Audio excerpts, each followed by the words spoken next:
세계 4대 곡창지대라. 그런데 이 곡창지대들이 파괴되고 있다. 무슨 말일까요? 여러분, 이 지도를 보면 여러분들도 조금씩 아마 짐작하실 수 있을 거예요. 세계 곡창지대 이러면요, 아마 우크라이나의 흑토지대, 여기를 빼놓지 않습니다. 제일 처음 곡창지대라는 게 우크라이나의 흑토지대, 러시아의 흑토지대입니다. 여기에다가 북미의 플레리 지역, 이 미국이죠, 대부분. 그죠?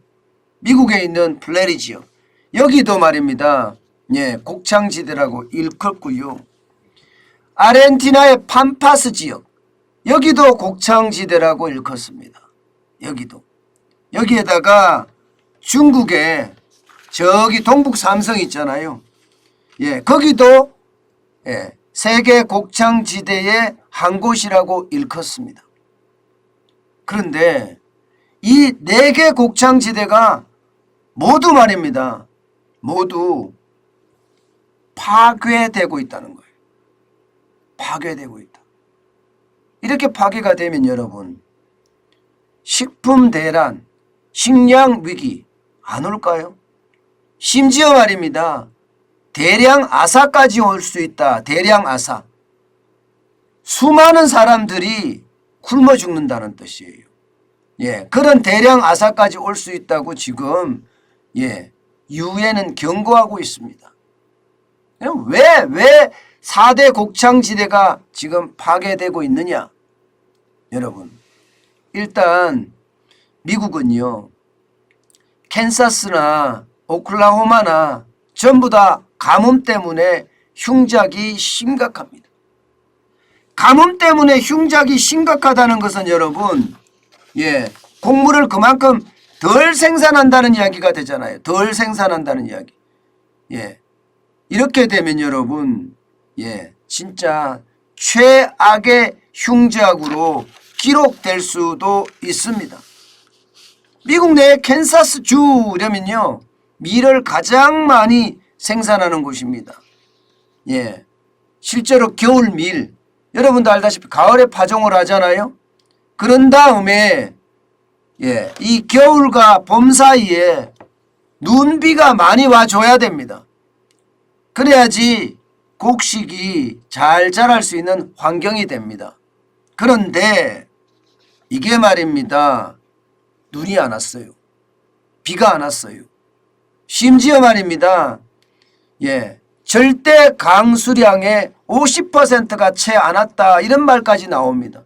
오죽했으면 심각한 가뭄이다, 이런 표현을 썼겠습니까?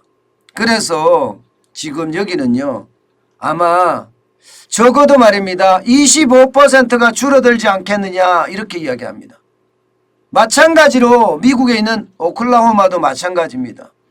여기도 적어도 가뭄 때문에 20% 30% 생산량이 줄어든다, 이렇게 얘기하고 있습니다. 두 번째, 아르헨티나 팜파스 지역도 마찬가지입니다. 콩이나 옥수수나 밀을 생산하는 아주 세계 최대의 곡창지대인데, 이것도 마찬가지로 말입니다, 평년 강수량의 50%도 오지 않았습니다.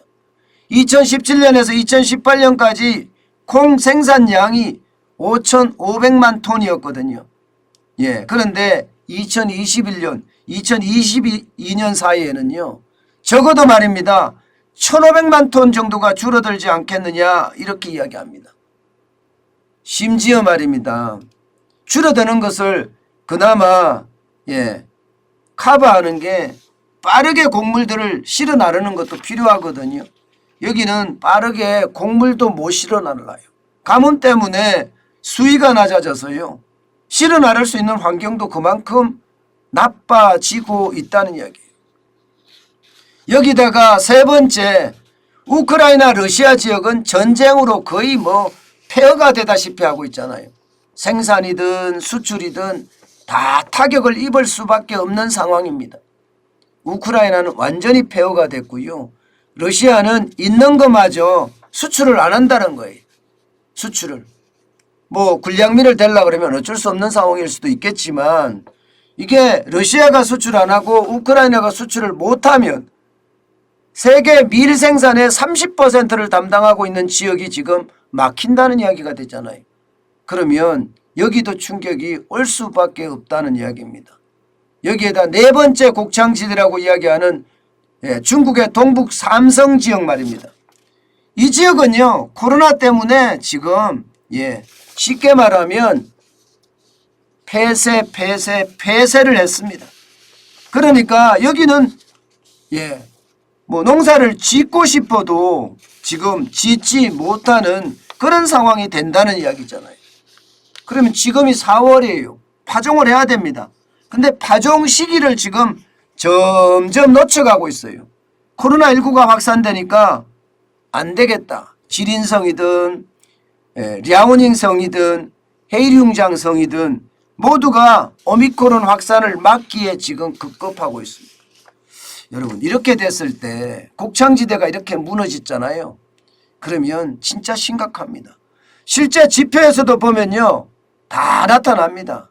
세계 식량 가격 지수가 3월에 159.3까지 올라갔습니다. 최고치입니다. 최고치. 2011년에 아랍의 봄이라고 이야기했던 밀가루 폭등됐을 때 그때가 131.9였거든요. 그때보다가도 지금 월등하게 올라가 있죠. 월등하게 159.3. 이렇게 되면 여러분 충격은 올 수밖에 없는 거예요. 충격은요.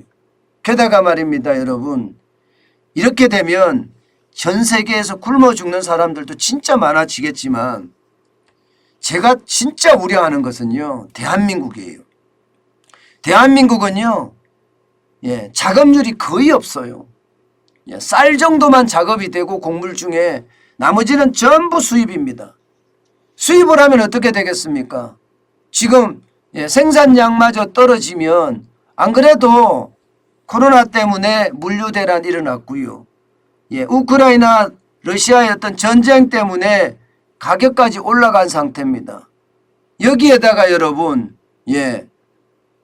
지금 팬데믹까지 겹쳐지고 그렇게 되면 가격은 계속 올라갈 거예요. 그럼 우린 통제할 수 있는 변수가 아니잖아요. 안 그래도 지금 많이 올라가고 있습니다. 여러분 보세요. 3월 기준이래요. 전년 동월 대비해서 빵값이 9%나 올랐습니다. 우유는 6.8% 올랐고요.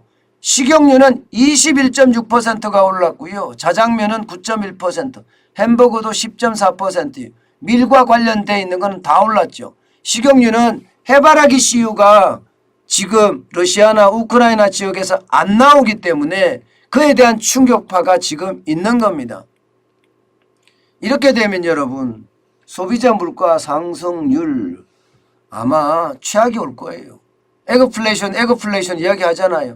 그 상황 우리도 맞을 수밖에 없습니다. 지금 3월에 4.1%라고 이야기하는데요. 우리가 실상을 들여다보면 말입니다. 이 4.1%도 아닙니다. 여러분들이 시장을 보면서 느끼는 물가 생각을 해보세요. 미국보다 훨씬 더 높을 거예요.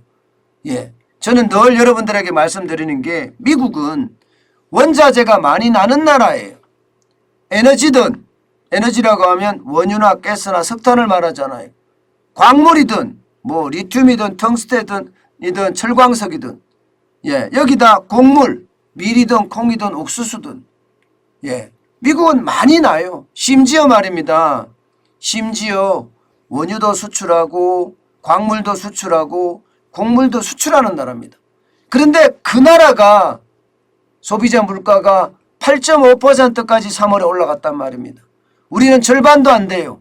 우리는 다 수입하는데 심지어 수입 물가 지수가 말입니다. 농산물 수입 물가 지수도 그렇지만 전체 수입 물가 지수도 35.5%까지 올라간 상태거든요. 그렇다면 여러분 우리는 정부가 발표하는 4.1%보다가 우리가 시장에서 느끼는 지금 인플레이션은 저는 미국보다 더 높을 수 있다고 생각을 합니다. 그만큼 소비자 물가 지수에 반영이 안 되는 것들도 많거든요. 예. 이 반영이 안 되기 때문에 물가 지수가 낮아 보이는 거, 이건 당연하거든요. 만약에 미국의 소비자 물가 지수를 가져와서 한국에다 적용한다면 그러면 어떻게 될까요? 물론 나라마다 고유한 특성이 있기 때문에 무조건 갖고 와서 대비를 해서는 맞지는 않겠지만 분명한 것은 우리가 시중에서 느끼는 물가 장난 아니라는 겁니다. 예, 적어도 10%는 우습죠. 10%는. 그래서 제가 에그플레이션 최악이 온다 이렇게 다른 거예요. 저는 우리나라도 말입니다. 우리나라도 식량 대란이 아니라 식품 대란이 아니라 식량 위기가 올 수도 있다고 생각을 합니다. 미리미리 대응하지 않으면 이 식량 위기 상황에서 최악을 볼 수도 있습니다. 여러분, 식량 위기라는 건요. 예. 돈 주고 식량을 못 살 때 위기가 발생한다는 거예요. 돈이 없어서 밥을 사 먹고 싶어도 못 사 먹는 거. 예. 물가가 너무 비싸져서 서민이나 취약계층이 밥을 사 먹고 싶은데 못 사는, 이거 이미 식량 위기의 전조입니다. 전조. 저는 그러다가 말입니다. 안 그래도 한국에 굶어 죽는 사람들이 많아요. 1년에 300명 넘게가 굶어 죽습니다. 예, 여러분들도 모르셨죠? 그런데 우리나라에서도 말입니다. 밥을 못 사 먹어서 굶어 죽는 사람들이 더 늘어날 가능성도 있다는 사실입니다. 그만큼 말입니다. 물가의 어떤 폭등은요. 사회 전반에 영향을 끼칠 수밖에 없다. 저는 이렇게 생각합니다.